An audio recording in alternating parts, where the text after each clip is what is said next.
Olá, eu sou Ivan Lima e você é muito bem-vindo ao canal Fatos Desconhecidos.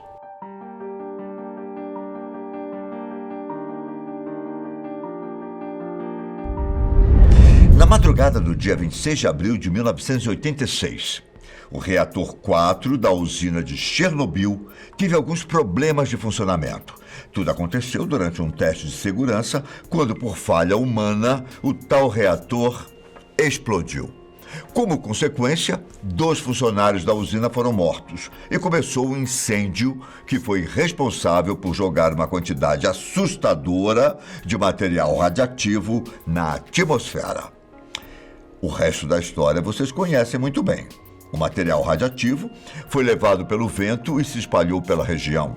Altos níveis de radiação foram registrados na Polônia, Áustria, Suécia, Bielorrússia e até em locais bem mais distantes, como Reino Unido, Estados Unidos e Canadá. Depois da explosão, vários trabalhadores foram chamados para apagar o incêndio no reator. A cidade de Pripyat, que ficava perto da usina, só começou a ser evacuada 36 horas depois da explosão. Além de realizar a evacuação dos habitantes da região, o governo soviético criou uma zona de exclusão, a qual incluía locais que apresentavam alto risco para a presença humana. Tudo em um raio de 30 quilômetros de distância da usina de Chernobyl foi evacuado. Cientistas dizem que a região de Chernobyl deverá permanecer inabitada por até 20 mil anos, até que se torne mais uma vez habitável para os humanos. Pripyat foi abandonada e hoje é uma cidade fantasma. Bom, e é aqui que eu queria chegar. Apesar do lugar estar inabitável há muito tempo, ainda é possível encontrar algumas coisas bizarras na região. A própria cidade de Pripyat se tornou um lugar assustador, repleto de cenários que parecem de filme de terror. Para vocês terem uma ideia, Pripyat ficava a apenas 1,5 km de Chernobyl, cidade que era a moradia da maioria das pessoas que trabalhavam na usina. Como eu disse atualmente, Pripyat é uma cidade fantasma e talvez uma das coisas mais assustadoras do local seja o parque de diversões abandonado, que dizem estar exatamente do jeito que foi deixado no dia do desastre, exceto pelo fato de ter se tornado assustador. O curioso é que o parque de diversões de Pripyat deveria ser inaugurado no dia 1º de maio, apenas 5 dias após o desastre na usina nuclear de Chernobyl. Mas como os habitantes da cidade precisavam de algum tipo de entretenimento, as autoridades soviéticas foram gentis o suficiente para abrir o parque de diversões mais cedo, em 27 de abril. Só que enquanto as crianças e moradores da cidade se divertiam no parque, ao mesmo tempo elas eram envenenadas pela radiação que se espalhava pelo ar. Isso deixa o lugar ainda mais macabro. Quando a explosão aconteceu, cerca de 50 mil pessoas viviam em Pripyat. E quando a cidade foi evacuada, o governo disse que seria algo temporário e que em pouco tempo eles voltariam para casa. Por isso as pessoas deixaram todos os seus pertences, levando apenas documentos e outros objetos importantes. Se você fizer um tour pela cidade, poderá encontrar os pertences das pessoas, como se estivesse voltando no tempo e visitando uma cidade da era soviética. Propagandas do governo estão espalhadas por toda a cidade. E há até uma grande sala cheia de retratos bem preservados dos líderes soviéticos.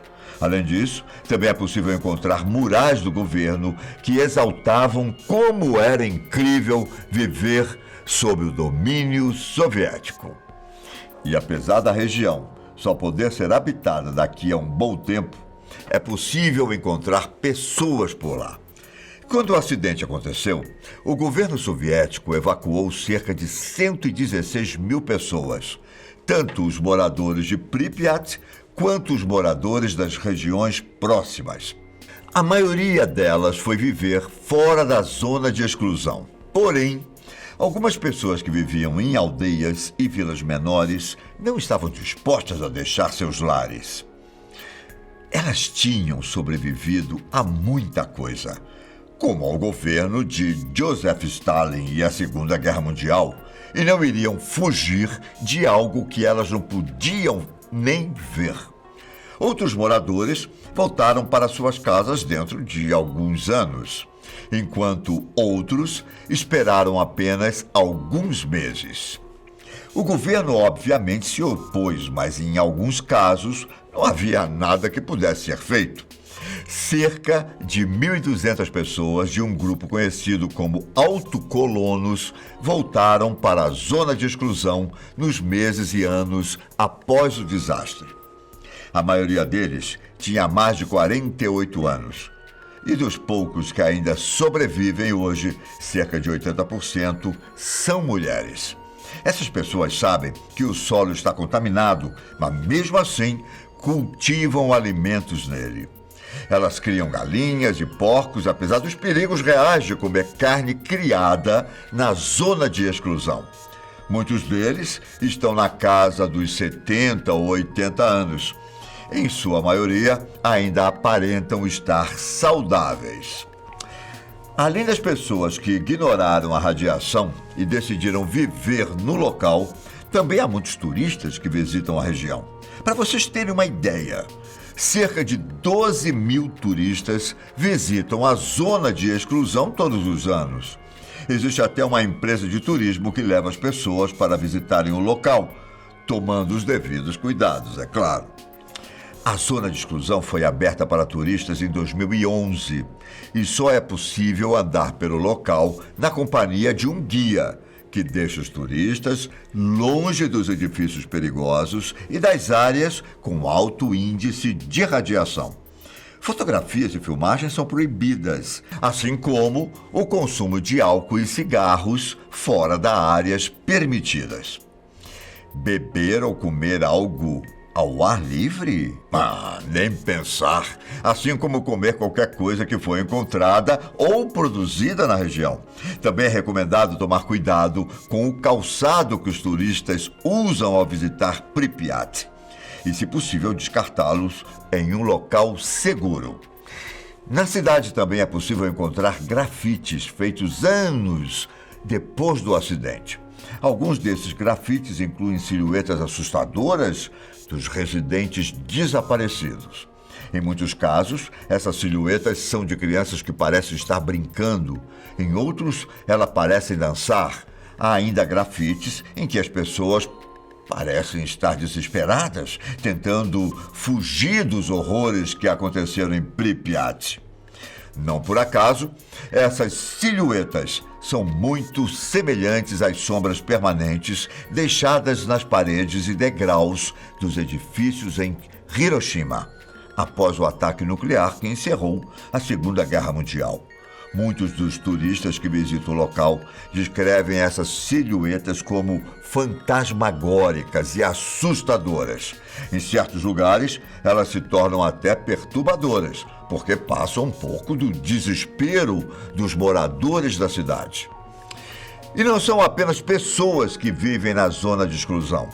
Enquanto a vegetação voltava a tomar conta das terras que anteriormente era usada pela indústria e pela agricultura, alces, veados, lobos, linces, ursos, águias e outros animais começaram a se refugiar na zona de exclusão em torno de Chernobyl.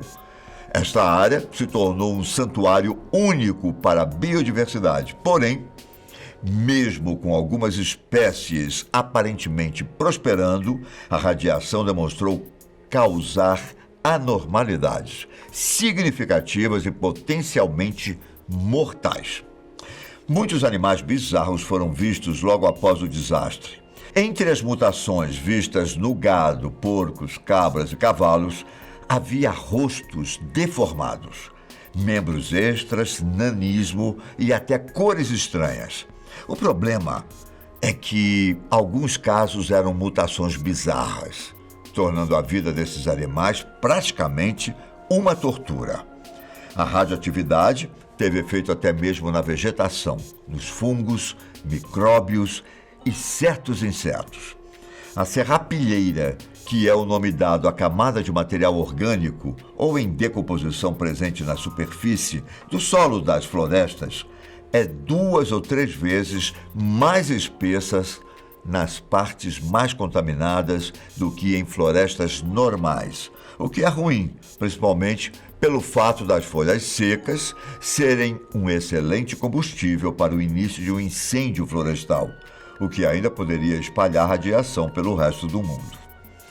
E se isso não é assustador o suficiente, é possível encontrar na região um fungo que se alimenta de radiação. Embora alguns fungos pareçam ter desaparecido após o desastre, a natureza ainda consegue nos surpreender diante da estupidez humana. Em 2002, cientistas descobriram um fungo crescendo dentro do reator danificado, onde os níveis de radiação ainda são extraordinariamente altos. O mais assustador é que depois de submeter os fungos a uma série de testes, os cientistas concluíram que o fungo cresceria mais rápido quando exposto a altos níveis de radiação ionizante. Ainda em relação à fauna, também existem animais que não tiveram mutações. Porém, se você consumir a carne deles, é bem provável que você morra em pouco tempo. Para vocês terem uma ideia, no começo dos anos 90, poucos anos após o acidente, os níveis de radiação nos javalis mortos perto de Chernobyl eram mais de 2.000 vezes o que é considerado seguro. E mesmo hoje, depois de tanto tempo, comer um animal que vivia dentro da zona de exclusão ainda é muito perigoso, pois você pode ser exposto a níveis de radiação dezenas de vezes maiores do que o seguro. Bom, essas foram algumas das coisas mais estranhas e bizarras que podemos encontrar nas regiões ao redor da usina de Chernobyl. Eu fico por aqui, mas nos vemos no próximo vídeo da Fatos Desconhecidos. Um grande abraço e até a próxima. Tchau!